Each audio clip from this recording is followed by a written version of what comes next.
अस्सलामु अलैकुम वरहमतुल्लाहि ताला वबरकातुहू। मैं उम्मीद करता हूँ कि आप सभी अल्लाह पाक के रहमो करम से बहुत अच्छे और बहुत खुश होंगे।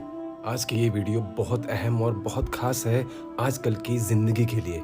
हमारे ज़्यादा बोलने से क्या नुकसान है और चुप रहने से कितने सारे फ़ायदे हैं। इस वीडियो के ज़रिए उलमा ने हमारे प्यारे आका सरकार मुस्तफ़ा सल्लल्लाहु ताला अलैहि वसल्लम का कुछ वाक़या बताया है। तो नाज़रीन, आपको पता होगा कि इंसान के बात करने के तरीके से ही उसकी वैल्यू होती है। कोई भी इंसान दिखने में कैसा भी हो, लेकिन उसकी असली पहचान उसके बात करने के ढंग से होती है, उसके बात करने के तरीके से होती है। लोग जब किसी इंसान से बातें करते हैं तब समझ पाते हैं कि ये प्रोफेशनल है कि अनप्रोफेशनल। तो हमारे आका सरकार मुस्तफ़ा सल्लल्लाहु ताला अलैहि वसल्लम ने हमें वो तरीका सिखाया है जिससे हमें कभी भी नुकसान नहीं होगा। अगर आप अपने आप को हमारे प्यारे आका सरकार मुस्तफ़ा सल्लल्लाहु ताला उम्मती पाकर बहुत तकदीर वाला मानते हैं तो इस वीडियो को पूरा ज़रूर देखना। दोस्तों, हम गंदे और वाहियात वीडियोस तो बहुत देखते हैं, बहुत शेयर करते हैं, लेकिन कुछ दीन की बातें भी सीखो। हमारे प्यारे आका सरकार मुस्तफ़ा सल्लल्लाहु ताला अलैहि वसल्लम के तरीक़ों पे अमल करो। इससे दुनिया और आखिरत में दोनों फ़ायदा होगा। तब आप आगे ये वीडियो देखें। खुदा हाफिज़। रसूल करीम सल्लल्लाहु अलैहि वसल्लम ने इरशाद फरमाया, मैं तुम्हें ऐसी इबादत न बताऊं कि जिसको करना बहुत ही आसान है और बदन पर वो बोझल नहीं है, बदन पर वो हल्की है। इबादतों में मुशक्कत तो उठाना पड़ती है। आप नमाज पढ़ना चाहेंगे तो आपको वुजू करना पड़ेगा, ठंडे पानी से चल के मस्जिद जाना पड़ेगा, रुकू और सुजूद होंगे। रोजा रखना है तो आपको दिन भर की भूख काटनी पड़ेगी। ज़कात देनी है, सदका करना है, खून पसीने की कमाई से पैसे जुदा करने पड़ेंगे। हज करना है तो बहुत ज्यादा मुशक्कत उठानी पड़ेगी। जितने भी आमाल हैं खैर के, अच्छाई के, उनमें बहुत ज्यादा मुशक्कत उठाना पड़ती है। ये तालिब इल्म यहाँ पढ़ रहे हैं, 8 साल का चिल्ला काट रहे हैं, मौलमीन पढ़ा रहे हैं, सुबह तहज्जुद से उठते हैं और शाम तक एक वजीफे में लगे हैं। उलमा हैं, काम कर रहे हैं। बहुत सारे लोग, कितने मुशक्कत वाले काम हैं, तब अल्लाह की रज़ा जाके नसीब होती है। लेकिन मेरे हुजूर ने फरमाया, तुम्हें एक ऐसा अमल ना बता दूं जिसमें बदन भी नहीं थकता और है भी बड़ा आसान। अल्लाह अकबर। फरमाया, वो अमल कौन सा है? अस्सम्तु व हुस्नुल खुलुक, खामोशी और अच्छे अखलाक। ज्यादा बोलने से बेहतर है खामोश रहो।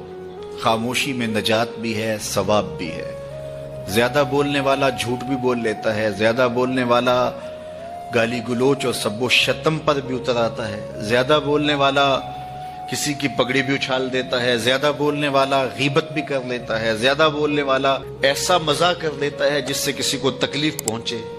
ज्यादा बोलने वाले से बहुत सारी गलतियां हो जाती है। जो थोड़ा बोले उससे गलतियां कम होती हैं, चूंकि इंसान के ज्यादा गुनाह जो है वो उसकी जुबान की वजह से होते हैं। एक रिवायत में आता है, जब सुबह होती है सारे आज़ाए बदनियां जुबान के आगे हाथ जोड़ते हैं, बीबी तू चुप रहना, चूंकि बोलती तू है और मुसीबत सारे आज़ाए बदनियां को सहना।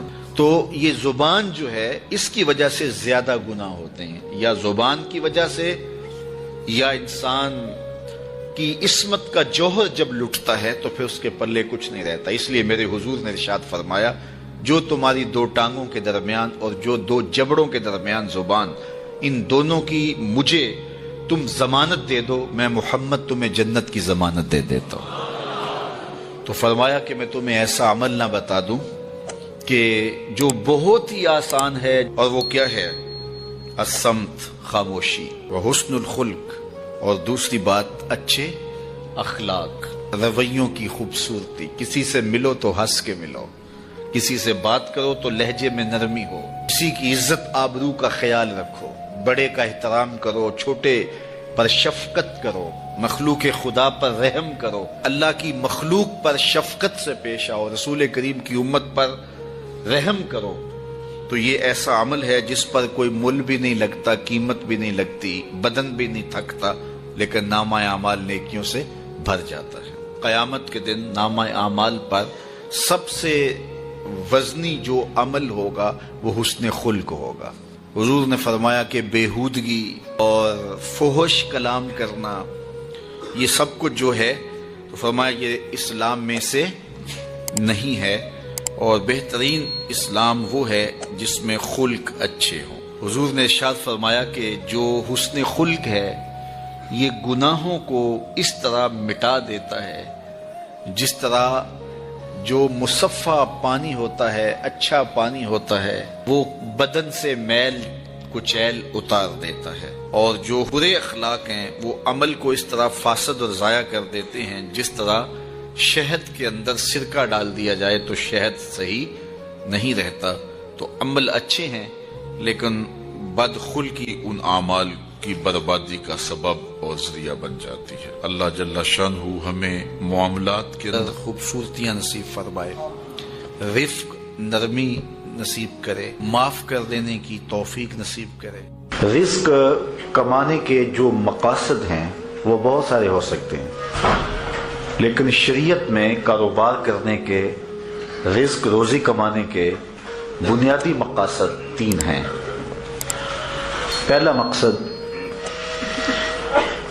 اپنے آپ کو سوال سے بچانا، دوسرا مقصد اپنے آپ کو حرام سے بچانا، تیسرا مقصد اپنی اولاد کی کفالت کرنا۔ یہ بنیادی مقاصد ہیں جن کے لیے رزق کمانا، روزی کمانا ہمارے اوپر لازم ہو جاتا ہے۔